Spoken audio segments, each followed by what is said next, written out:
Hi friends, it's Miss Julie from the Deerfield Library again. Before we talk about what we're going to be reading about today, let's first do our opening rhyme, open, shut them. It goes like this. Open, shut them, give a little clap, clap, clap. Open, shut them, lay them in your lap, lap, lap. Creep them, crawl them, right up to your chin, chin, chin. Open up your little mouth, but do not let them in. Good job. Okay, I have my two friends here. If you're at home and you think you know what the topic of our story time is, what our theme is today, I want you to yell really loud so I can hear through the computer or whatever you're watching me on or the phone. What are we reading about today? You're right! Dinosaurs! This is my dinosaur T-Rex friend from How Do Dinosaurs Say Goodnight, which we're going to read in a little bit. And this, of course, is the famous toy dinosaur Rex from all the Toy Story movies, which I bet a lot of you have at home or have seen. So, our first book is going to tell you some facts about some of the dinosaurs, and then we'll get into some more stories. So this is called The Day of the Dinosaur by Stan and Jan Berenstain, illustrated by Michael Berenstain, and it is published by Random House.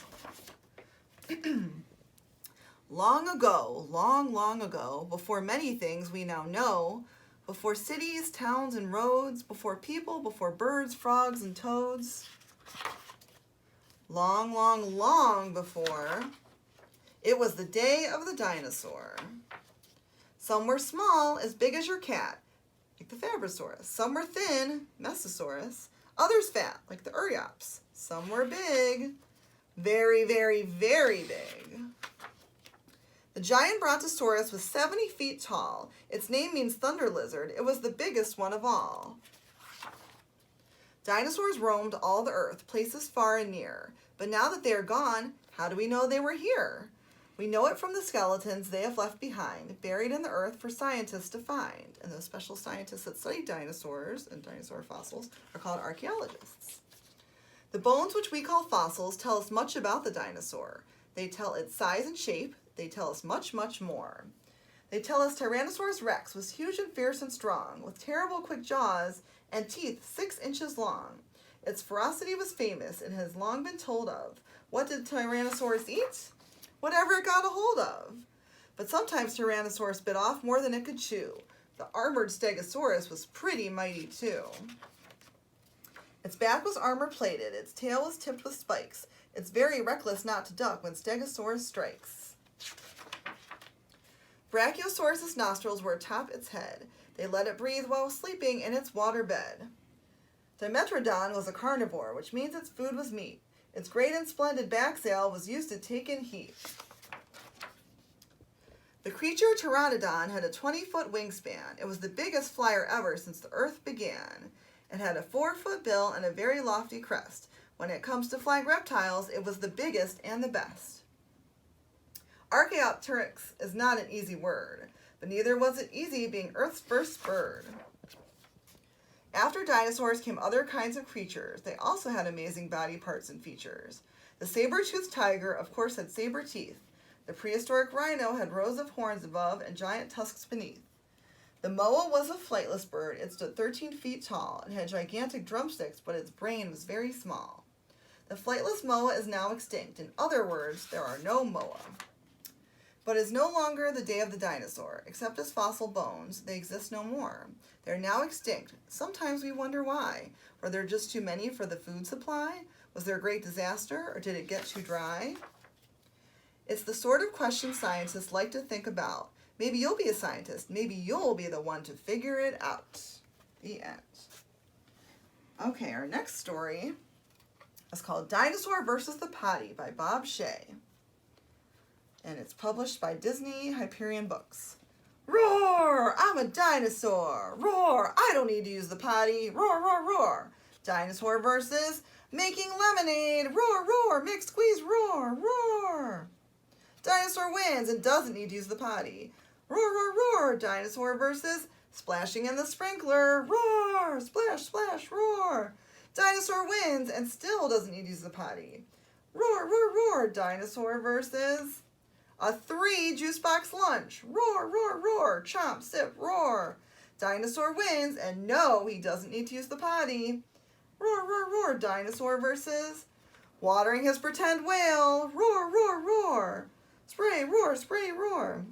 Dinosaur wins again. You think he'd need to use the potty, but he says he doesn't. Roar, roar, roar. Dinosaur versus splashing in rain puddles. Roar, roar, roar. Roar, roar, roar. Roar, splash, jump. Roar. Dinosaur wins. Roar, roar, roar. And does a victory dance. Roar, roar. Wait a second. That's not a victory dance. That looks like a potty dance. Roar, roar. Roar, roar, roar, roar. Run, dinosaur, run. Can he make it? Roar, roar. Can he get to the potty in time? Roar, roar, roar. The potty wins. Close one, dinosaur. Real, real close. Phew, he made it in time. Good thing. Okay, next we have our flannel board story. It's called 5 Enormous Dinosaurs. So first, let's count them as I put them up on the board. 1, 2, 3, 4, 5. Okay, 5 enormous dinosaurs shouting out a roar. One ran away, and then there were 4. 4 enormous dinosaurs, as happy as could be, until the wind blew by. Then there were 3. 3 enormous dinosaurs were taken to the zoo, till one got away, and then there were 2. 2 enormous dinosaurs were having such fun, till a volcano blew up, and then there was only 1. 1 enormous dinosaur. He must have weighed a ton. Till the lakes dried up, then there were none. Okay, our next book is actually based on a song, a very popular song called We Are the Dinosaurs by Laurie Berkner. Now, some of you may have heard her songs before, or you maybe listened to them in the car or at home. Maybe you've even been to Laurie Berkner's concert. She comes every year pretty much to Ravinia. So this is a book version of her song, We Are the Dinosaurs. So she wrote it. It's illustrated by Ben Clanton, and it's published by Simon & Schuster. And I'm going to sing it for you now. If you want to sing along at home with me, you certainly can. And if you want to march, this is a good marching song. If you want to march along, you certainly can get up and do that. So this is We Are the Dinosaurs. We are the dinosaurs marching, marching. We are the dinosaurs. What do you think of that? We are the dinosaurs marching, marching. We are the dinosaurs. We make the earth flat. We make the earth flat. We stop and eat our food when we're in the mood. We stop and eat our food on the ground. We stop and eat our food when we're in the mood. We stop and eat our food, and then we march around, 'cause we are the dinosaurs marching, marching. We are the dinosaurs. What do you think of that? We are the dinosaurs marching, marching. We are the dinosaurs. We make the earth flat. We make the earth flat. We stop and take a rest over in our nest. We stop and take a rest at the end of the day. We stop and take a rest over in our nest. We stop and take a rest, and then you'll hear us say, uh-oh, we are the dinosaurs marching, marching. We are the dinosaurs. What do you think of that? We are the dinosaurs marching, marching. We are the dinosaurs. We make the earth flat. We make the earth flat. And then we roar. Why? 'Cause we are the dinosaurs.